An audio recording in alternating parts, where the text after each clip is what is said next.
Hello friends, எல்லோருக்கும் வணக்கம். இது நம்மளோட healthy life style channel.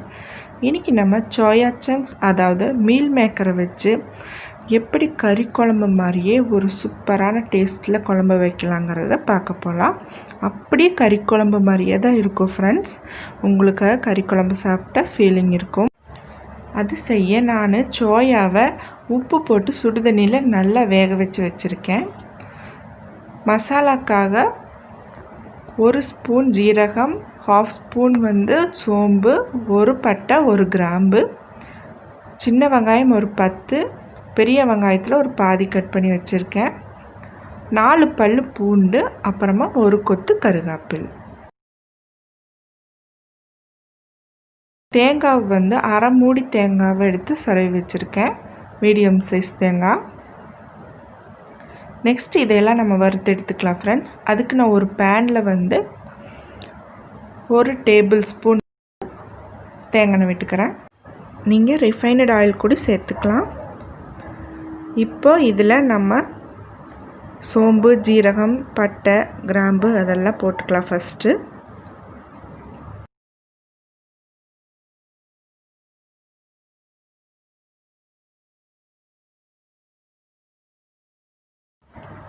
Next நம்ம வெங்காயம், கருவேப்பிலை, பூண்டு அதெல்லாம் சேர்த்துக்கலாம் ஃப்ரெண்ட்ஸ். வெங்காயம் நல்லா வதங்கிருச்சு. அதுக்கப்புறமா நம்ம 1 டீஸ்பூன் மஞ்சத்தூளும் 1 டேபிள் ஸ்பூன் மிளகாத்தூளும் சேர்த்துக்கலாம்.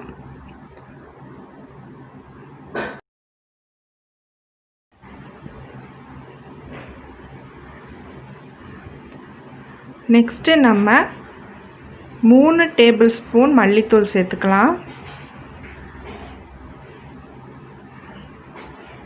அப்புறமா 1 ஸ்பூன் சிக்கன் மசாலா.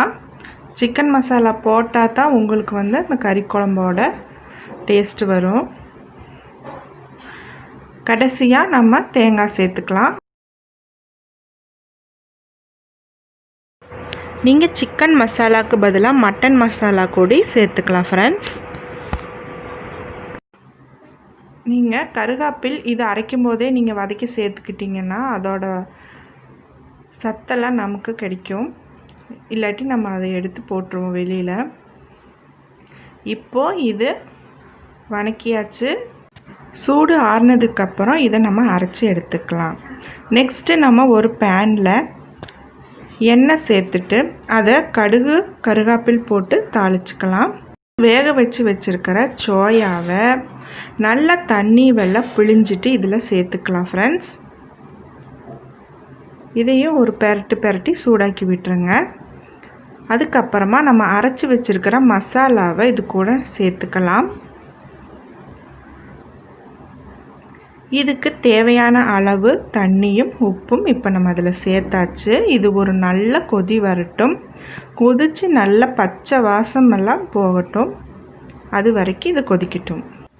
எப்போவுமே சாம்பார், ரசம், புளிக்குழம்பு, மோர் குழம்பு இப்படி வச்சு சாப்பிட்றத விட இந்த மாதிரி அரைச்சி குழம்பு வச்சு சாப்பிட்டு பாருங்கள். அப்படியே கறி குழம்பு சாப்பிட்ற ஃபீலிங் தான் உங்களுக்கு இருக்கும். ஸோ மிஸ் பண்ணிடாமல் கண்டிப்பாக இதை ட்ரை பண்ணி பாருங்கள் ஃப்ரெண்ட்ஸ். இப்போது 5 நிமிஷம் ஆயிடுச்சு. குழம்பு நல்லாவே கொதிச்சிருச்சு. இதோட பச்சை வாசமெல்லாம் போயாச்சு. சாதம், இட்லி, தோசை, சப்பாத்தி, பரோட்டா இது எல்லாத்துக்குமே செம மேட்சாக இருக்கும் ஃப்ரெண்ட்ஸ்.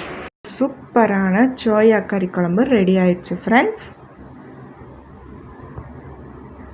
இன்னும் புது ரெசிபிஸ் எல்லாம் நம்ம சேனலில் வந்துக்கிட்டே இருக்குது.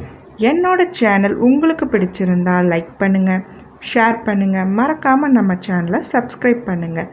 பக்கத்துலேயே பெல் பட்டன் இருக்கும், அதை கிளிக் பண்ணி ஆள் கொடுங்க. அப்போ தான் நான் போடுற வீடியோஸ் எல்லாமே நீங்கள் பார்க்க முடியும். Thank you friends.